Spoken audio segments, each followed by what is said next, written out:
Welcome to Oxygen Not Included. This is this recap of stream day number 4, and my name is Nilaus, in case you were wondering.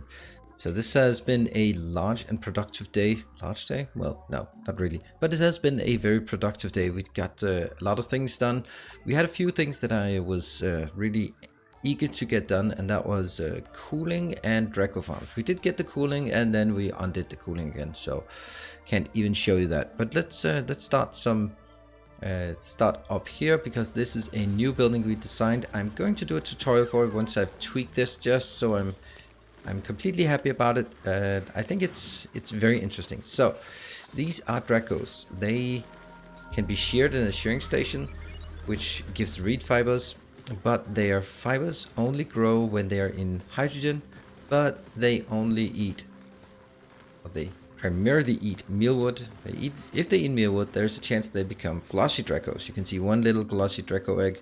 The glossy Dracos, no database entry. Okay, well, glossy Dracos turn into glossy Draco eggs turn into glossy Dracos, and they don't have reed fiber scales, but they have plastic scales. So all this is a very long-term plan for me to actually build plastic.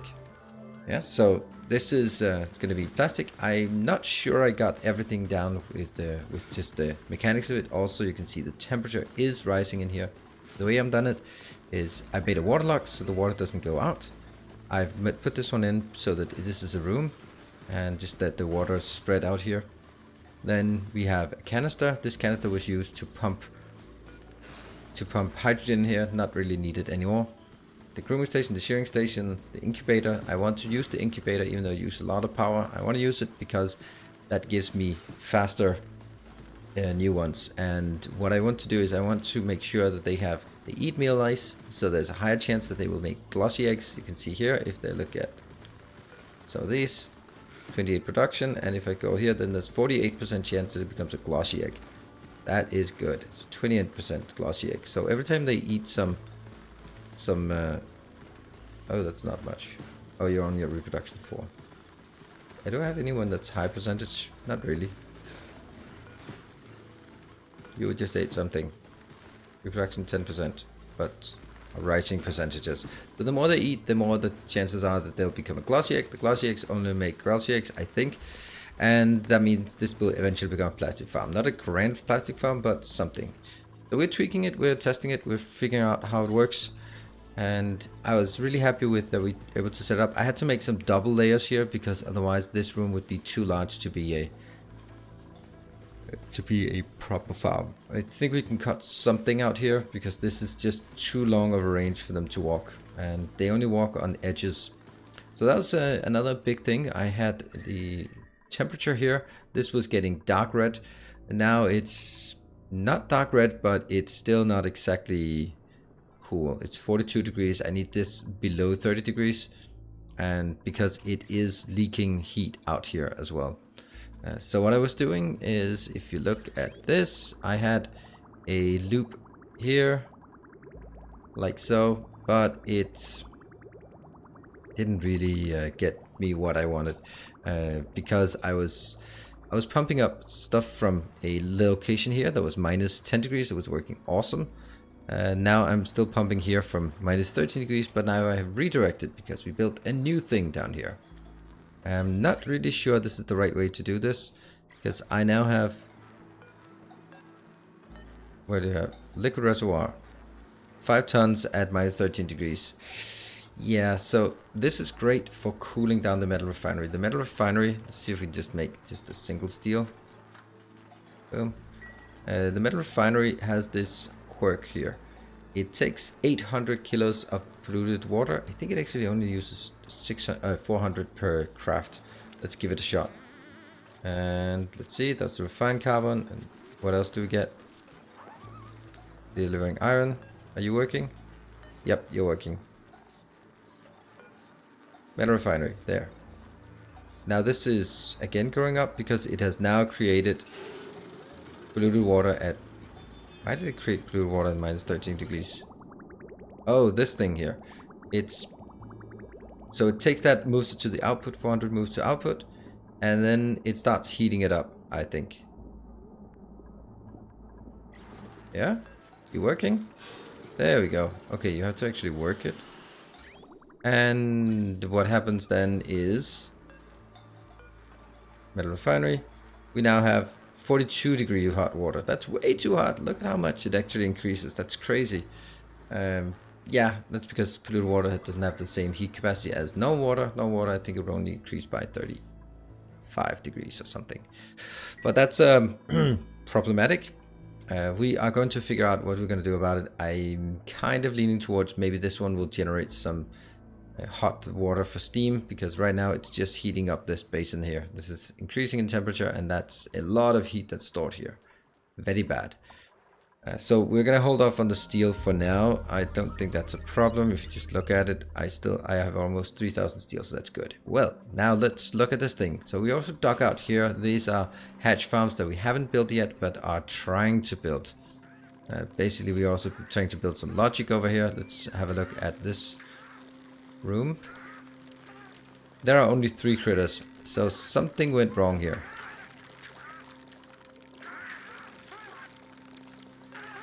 Yeah, okay, so something is clearly not working. Auto-wrangle surplus, and then suddenly we wrangle those.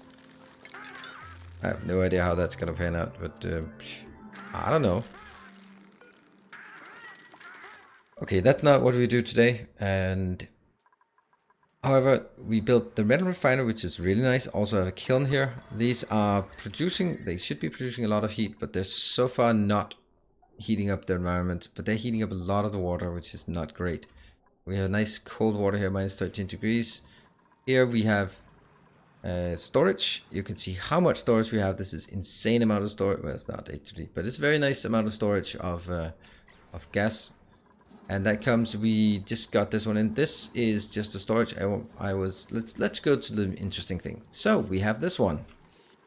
It is not completely built because we have a loop here that runs all the time. Boom. It takes 1.8 degree water in. No, 6.7 degree water in. So this one's actually heated up quite a bit. It used to be minus something, and then it takes 6.8 degree water out. Yeah. So this is always working. And even though when it's idle, it's working. So that's why this is just wasting power. I can fix it. I know how to fix it. I'm going to show you later on. But I think the interesting thing is we have caught this one. It works. I don't like all of this water down here. Oh, that's when something melts, then it just does. I guess we can do this, right? There.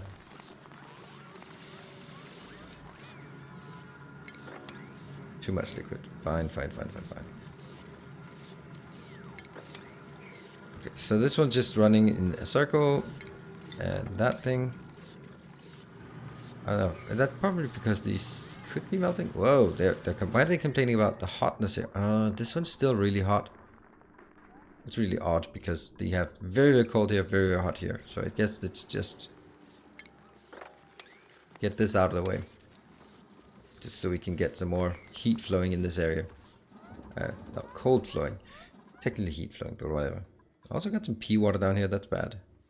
Hot pea water. Yeah, that's a lot of things here. But the great thing is, this is now, when it's active, we got it scanned thanks to Timbo. Natural gas geyser. Works just fine. And now this is pumping. Oops, sorry. Like this. Pumping. Just getting up here, filling this up. And it's filling up more than I can do.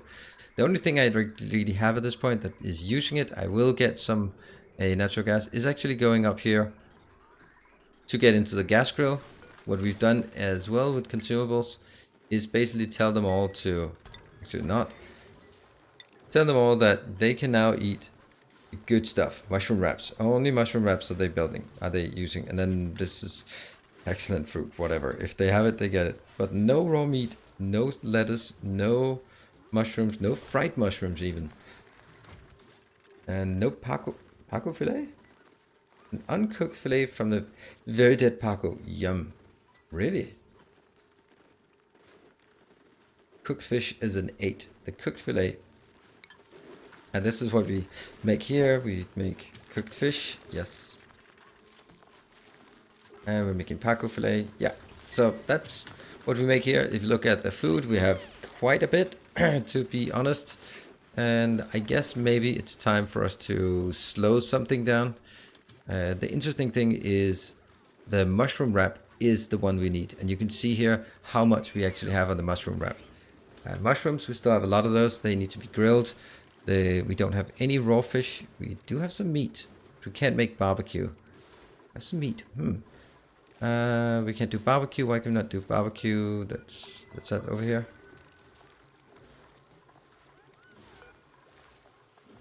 Barbecue, that one. And that just takes meat. Alright, let's also do that one. Why not? It's only good, but fine. Consumables. Where's barbecue is plus 8 morale. Cooked fish is plus 8 morale. And mushroom wrap is plus 12. Nice. So that's pretty much clearly said the food is under control. The oxygen is under control. We've dug out a lot, but the density down here is very low. We also have a bit of oxygen. I really like having a bit of oxygen down here. Otherwise, they have to go really far up to breathe. I don't like that at all. So yeah, I think this is good. I might want to get some more Look at this thing. Beautiful. That's oxygen for us.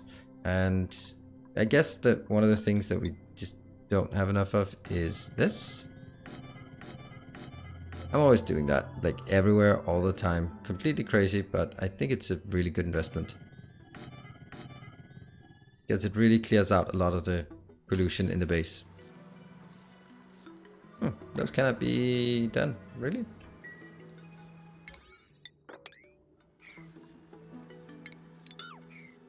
M6, there. It fell down. Right, so we now have natural gas. We have this one. The last thing I built, which has not been implemented, but I did a test of it. And I'm just going to show you. I will do a more stringent tutorial on this. What we have here is weird. Basically, we have a pump that cannot pump anymore because this network is full. There's nothing in the liquid reservoir. This is also a tiny bit in the liquid reservoir, but the great thing is it's not full. What this does, pretend that this is a radiator, such as this one. This is the radiator, and instead of having it constantly pump in, pump out, I want to do something different. I want to make sure that this one is just circulating. So you can see it's the same water circulating. Nothing goes out, nothing goes in. And this happens for as long as it is, this one is green, because that means I have the automation grid. That one is hooked to this one. So when this one is green, the pump here, the shutoff is operational. This takes 10 watts, so pretty much nothing. And then it just continues to flow. If I then flip it, what happens is this one stops, this line gets blocked, and it flows out here. So it flows out, and now there's actually room for new stuff to get into the belt, and then the circuit is now renewing itself until it reaches below a certain temperature. Of course, the temperature here is constant, so that doesn't work. So I'm going to simulate it until that happens, and then it goes around because this one will have priority over that one. Very important to use these priorities of liquid bridges actively, and this is something I need to implement down here, so that basically I'm gonna pump in cold water, and when I feel it gets too hot, when it's just circulating around, where is it? Here. So it's circulating around, and when this one's not active, it's just circulating. But at some point it will be, when this starts activating, I'll need to renew it. And then I pump it out here, or just let it flow out here and pump new one in until it's at a good enough temperature, and then it just keeps flowing until it absorbs enough temperature and exports it. So I think this is a really good thing, and I think that's going to help us with a lot of other things we have. Is it just me, or do I just sweep here all the time? I guess a lot of things here are cold or warm. Or cold or warm, yeah, something. Yeah, stuff, ice, for example, this one. Probably melting somewhere. Let's get that one. And we also like to get this one out. Anyway, I think that's basically what we've done so far. Next time we are going to work more on our power. Really want to work on just setting up a really big power plant. I think in order for us to do that, I need to take these out and build some new stuff here as well. And yeah, These ones are probably not going to use. So I'm going to build a big natural gas power plant. However, a natural gas power plant is going to be using or needing a lot of cooling. So I'm going to have to find some structured way to do a cooling loop. Probably going to involve some, maybe a steam engine, so that I take some hot things and make it even hotter so that other things can be cooler. And the hot things changes to hot water, changes to steam. Also, alpaca farm is insane. And actually, oh no, one of them is stuck in there. Damn it, they always get stuck in there. I don't know why, but they get stuck in there for all the time, and then I have to sort of move it upwards somehow. Really annoying. I can deal with that myself. That's just silly. All right, so issues we have right now is that the temperature of the base is increasing by too much. The reason why it's increasing so much is because I have a lot of things running here. I might not want this.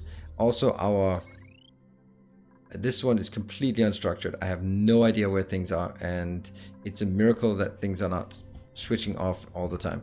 So that's also another thing that we need to figure out. Cool. So that's it. I will be streaming this series at least 2 times a week, probably, maybe sometimes 3. I really like the support that I'm getting. I like the fact that it's I'm starting to learn the game and starting to become better at it, which is nice.